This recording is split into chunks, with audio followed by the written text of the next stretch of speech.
ಜಗತ್ ಪ್ರಸಿದ್ಧ Attur Saint Lawrence ಬಸಿಲಿಕದ ವಾರ್ಷಿಕ ಮಹೋತ್ಸವದ 2ನೇ ದಿನವಾದ ಸೋಮವಾರವೂ ಭಕ್ತರ ಜನಸಾಗರ ಹರಿದು ಬಂದು ಜಾತಿ ಮತ ಧರ್ಮದ ಹಂಗಿಲ್ಲದೆ ಸಾವಿರಾರು ಭಕ್ತರು ಅತ್ತೂರು ಬಸಲಿಕ ಸನ್ನಿಧಿಯಲ್ಲಿ ಮೇಣದ ಬತ್ತಿ ಬೆಳಗಿಸಿ ಭಕ್ತಿಯ ಹರಕೆ ಸಮರ್ಪಿಸಿದರು.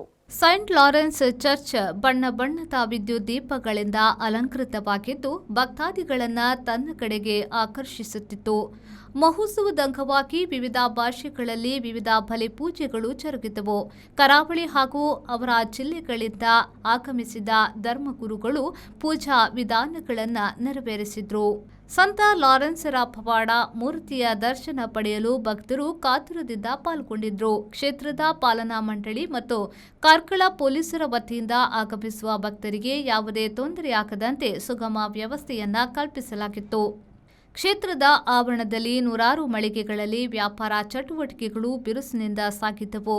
ಸಿಹಿ ತಿಂಡಿ, ಆಹಾರ ಉತ್ಪನ್ನಗಳು, ಗೃಹೋಪಯೋಗಿ ವಸ್ತುಗಳ ಮಳಿಗೆಗಳಲ್ಲಿ ಗ್ರಾಹಕರ ಸಂಖ್ಯೆ ಹೆಚ್ಚಿದ್ದು, ಉಪಕರಣಗಳು ಹಾಗೂ ಅಡಿಕೆಗಳ ಮಳಿಗೆಗಳಲ್ಲಿ ಮಕ್ಕಳು ಮನರಂಜನೆಯಲ್ಲಿ ಮುಳುಗಿದ್ರು. ಕಾರ್ಕಳ ಪೊಲೀಸ್ ಅಧಿಕಾರಿಗಳ ನೇತೃತ್ವದಲ್ಲಿ ಬಿಗಿ ಬಂದೋಬಸ್ತ್ ಏರ್ಪಡಿಸಿ ಸಿಸಿಟಿವಿ ಕ್ಯಾಮೆರಾಗಳ ಮೂಲಕ ನಿಗಾ ಇರಿಸಲಾಗಿದ್ದು, ಕ್ಷೇತ್ರದ ಸ್ವಯಂ ಸೇವಕರು ಭಕ್ತರಿಗೆ ಮಾರ್ಗದರ್ಶನ ನೀಡುತ್ತಿದ್ದು, ಪಾರ್ಕಿಂಗ್ ವ್ಯವಸ್ಥೆ ಅಚ್ಚುಕಟ್ಟಾಗಿ ನಿರ್ವಹಿಸಲಾಗಿತ್ತು.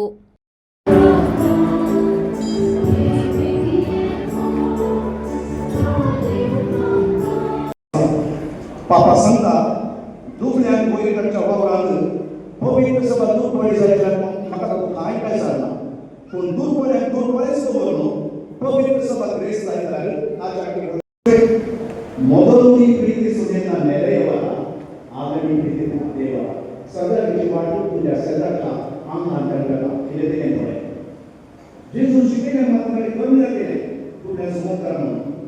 ಕೆಎಂ ಖಲೀಲ್, ವಿ4 ನ್ಯೂಸ್, ಕಾರ್ಕಳ.